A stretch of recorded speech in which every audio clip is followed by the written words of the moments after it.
It was incredible how people really did open up their homes and open up their lives and were anxious to kind of share their stories with me and really want to sit down and talk to me. And a lot of these countries I went to, Pakistan, Afghanistan, there were places where I was the first American any of these people had ever met.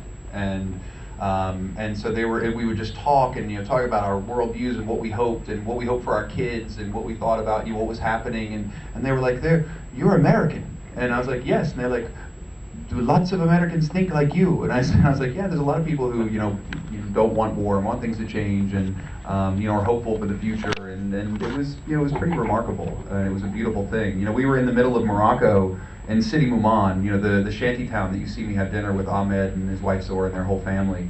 And such a beautiful thing. These guys, this family has next to nothing, and they kind of let us into their home and made dinner for us during Ramadan. This was iftar, and we were having at the end of the day. And it's interesting when you walk through this shanty town where people have next to nothing, and their walls are made out of plywood and these tin sheets, and on the roofs of them there are satellite dishes where they basically illegally piping satellite TV into their homes, and so they're like, "We see Fox News, we know what America's like," and in this neighborhood, that was incredible. That was their whole perception. A lot of these people, that was their whole perception of America, is kind of what's said on the Fox News channel, which was remarkable.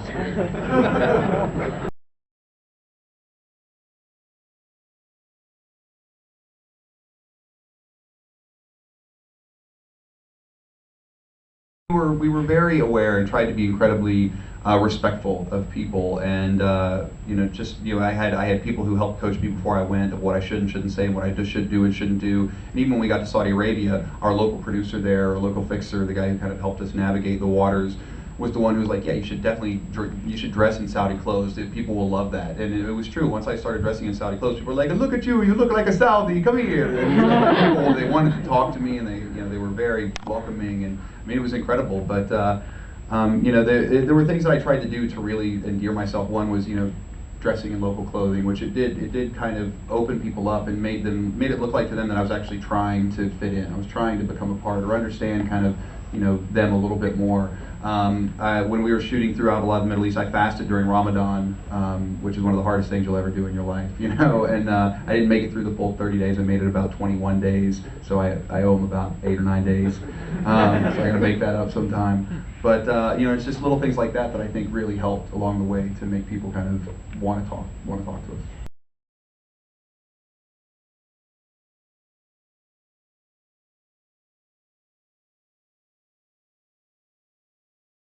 We shot this whole film on Sony F900 HD camera, which is a beautiful camera. It shoots in true HD, shoots in true 24 frames per second, so the transfer to film is 1-to-1. The picture is beautiful, as you can see in the blow up. I mean, it doesn't look like video. It looks like we shot this movie on 35 millimeter. It's amazing. The production itself, we shot for the core of production when we were overseas and traveling was about 5 months. We did some pickup interviews, the following year. Thanks for coming, guys. Take care. Miss you. Thank you. Thank you, Mom. We had about 900 hours of footage that we then cut down, and that's just the field footage. There was archival that we also got and went through. There was about 100 hours of archival that we pulled things out of over the course of making the film. So it's about 1,000 hours in total, 900 raw and then 100 of archive.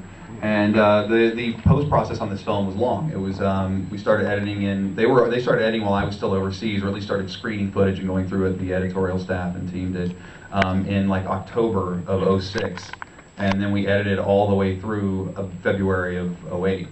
So basically we just stopped, like a month ago. So it was about 15 months from start to finish. Yeah, it was long.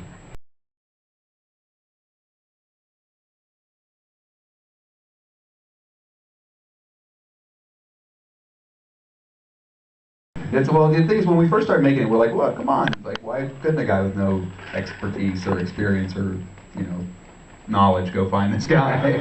And then kind of once we got on the trip and started going on the journey, as you see in the film, we started to realize it's so much not about this guy. It's about so many other things. You don't buy a lottery ticket thinking you're not going to win.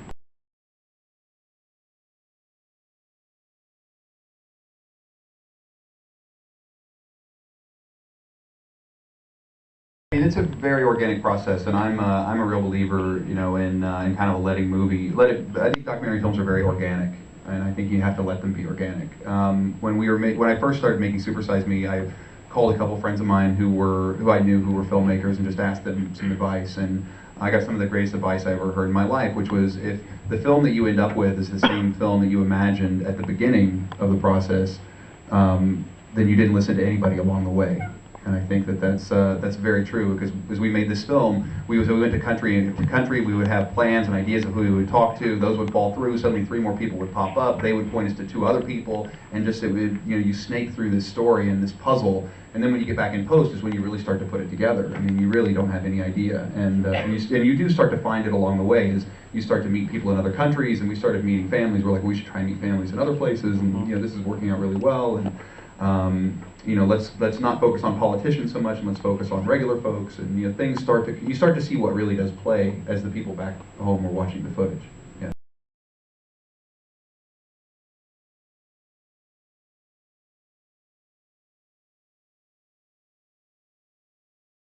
We've talked to some. We haven't aligned ourselves with anybody. I'm not a fan of saying, and this is who I'm behind. These people. So for me, I'd rather wait and see how the film does. If it does I don't need to blow a big trumpet and say I'm giving money to somebody. I'd rather just us take care of that, on our own. I don't have to, pat ourselves on the back. And I don't think it's going to make more people go see the movie if they know we're going to give money to charity. I think it's a personal thing that we should do.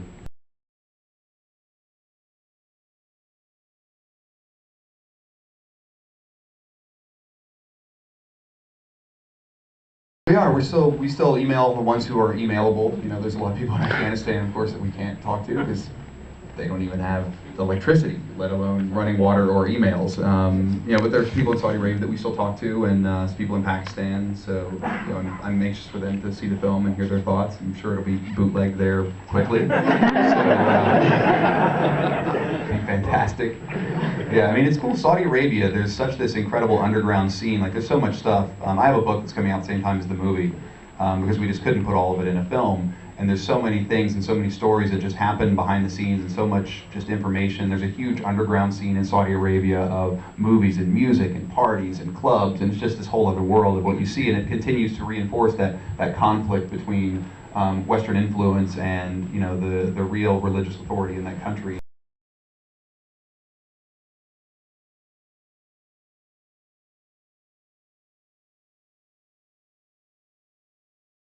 I mean, there is a fantastic conundrum, as you see in this movie, and the question is, how do we fix that? How do we change that? And for me, it's you watch a film like this and you are completely torn, because there are great people on both sides, and there's people who are suffering on both sides.